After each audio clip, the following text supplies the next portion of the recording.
Bonjour tout le monde, aujourd'hui on va se faire une capsule intéressante, puis on va commencer avec de l'histoire. Moi j'aime ça commencer avec de l'histoire parce que on peut voir les erreurs d'aujourd'hui ont été déjà commises dans le passé, puis quoi de mieux que les leçons historiques pour apprendre qu'est-ce qu'il faut pas faire. Mais on a tendance à... C'est pas la force de notre système d'éducation d'apprendre l'histoire, on aime autant apprendre... On montre l'histoire mais pas ce qui est vraiment important. Hein. On va se parler de l'histoire romaine. Pourquoi j'aime parler beaucoup de Rome? Parce que Rome fut la plus grande empire de tous les temps. Il n'y a aucun empire qui a fait aussi longtemps que Rome. Rome, il n'y a aucun empire. Il n'y a absolument rien. Faites des recherches, vous allez voir que Rome est inégalé au niveau de sa longévité.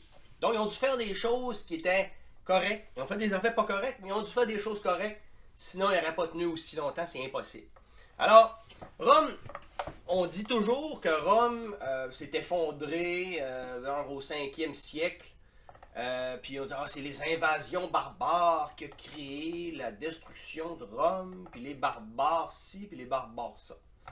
C'est vrai, je dis pas que c'est faux. Puis ce qu'on apprend dans les établissements scolaires, c'est ça. C'est ces informations-là. Mais ça, est-ce vraiment la situation? Est-ce que les barbares existaient au plus fort de l'Empire? Ben oui, les barbares existaient. Les peuples qui s'opposaient étaient là. Ils ont vaincu des guerres. Un exemple qui a manqué justement à s'effondrer, quand il y a eu l'Empire de Carthage qui les a affrontés avec Hannibal, son dirigeant, un empire qui venait d'Afrique. Donc, ils ont manqué s'effondrer, mais ils ont maintenu le cap. Pourquoi? Parce que l'Empire était solide. Mais qu'est-ce qui a provoqué la chute réelle dans l'Empire romain? Le système monétaire, les amis. Oh oui, le système monétaire. Moi, j'aime ça parce ici, on fait des capsules de finances. Alors, le système monétaire a créé la chute de Rome. Alors, je vais vous montrer un graphique ici. Là. Regardez, je vous montre ça. Je vous montre un graphique de comment l'argent avait de l'air. L'argent, genre avant Jésus-Christ, juste un peu, le 64, une pièce de monnaie en argent avec 95% d'argent à l'intérieur. Donc, presque entièrement de l'argent. Plus de 300 ans plus tard, la même pièce de monnaie contenait 0,5% d'argent. Donc, ça prenait 190 pièces pour équivaloir une seule pièce de 300 ans avant. Alors, au fil du temps, l'Empire s'est mis à tricher l'argent. L'Empire s'est mis à fondre l'argent, réémettre de l'argent en mettant des métaux de basse qualité, de basse valeur. Et de cette façon-là, on taxait la population. De cette façon-là, on créait le mot que tout le monde connaît, inflation. L'inflation. Le fameux mot inflation que tout le monde connaît, puis que les économistes nous abreuvent dans les capsules informatives à la télévision, que l'inflation a été de ci et de ça. Aujourd'hui, à cause du coronavirus, que l'inflation est un petit peu plus élevée, et il est normal, il faut bien créer... le gouvernement a dû faire des prêts, pour produire une grande... Tu sais, les économistes nous arrivent avec des grands termes que l'inflation est normale et que là, actuellement, on est dans une inflation non normale, mais que l'inflation, en général, c'est 2% par année. Ça, c'est normal, normal, normal.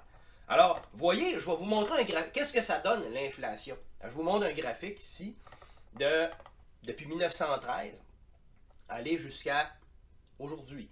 Qu'est-ce que ça donne avec le dollar? Votre dollar, vous vous faites voler. Vous savez, vous avez rappelé Rome, en 300 ans, qu'est-ce que ça a donné comme dévaluation monétaire? Ben nous, sur 100 ans, là, parce que je vous parle sur 100 ans, parce que le système monétaire qu'on a aujourd'hui est installé en 1913. Alors, on se parlera d'autres affaires plus tard, là, mais ce système-là vous prend vos valeurs aujourd'hui. Le système qu'on a aujourd'hui vous prend vos valeurs. Puis, parce qu'avant ça, l'inflation n'existait pas. Un litre de lait coûte un litre de lait 10 ans plus tard, puis 20 ans plus tard. Aujourd'hui, qu'est-ce qui se passe? Moi, quand j'étais jeune, ma mère ne travaillait pas. Beaucoup de gens de mon âge, j'ai presque 50 ans, leur mère ne travaillait pas. Pas parce que ça ne tentait pas de travailler, parce qu'elle élevait sa famille. Puis, rester à la maison, s'occuper de faire le souper, de nettoyer la maison, de veiller à ce que les enfants manquent de rien. C'est une tâche qui est noble. C'est pas une tâche qu'on doit dénigrer. C'est vraiment important. Aujourd'hui, il n'y a pas personne qui penserait rester à la maison parce qu'on a besoin des deux salaires. Mais pourquoi a-t-on besoin des deux salaires aujourd'hui? À cause de l'inflation. Est-ce qu'il y a de l'inflation sur votre paye? Très peu. On fait juste penser à là, 20, 30 ans, comment quelqu'un... C'est quoi les salaires qui se donnaient? Et aujourd'hui, on n'a pas des grosses...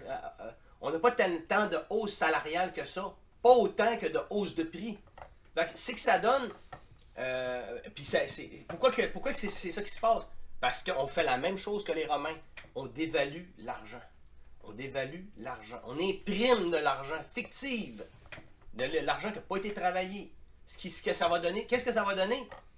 Le gouvernement va perdre progressivement son leadership. La démocratie, parce que nous, on fait confiance à ces dirigeants politiques-là. Les dirigeants politiques vont progressivement perdre le leadership. Ça se fait sur une longue période. Ça fait 100 ans. Là. Il y a encore un certain leadership. Ça commence à s'affaiblir, mais il y en a encore un certain.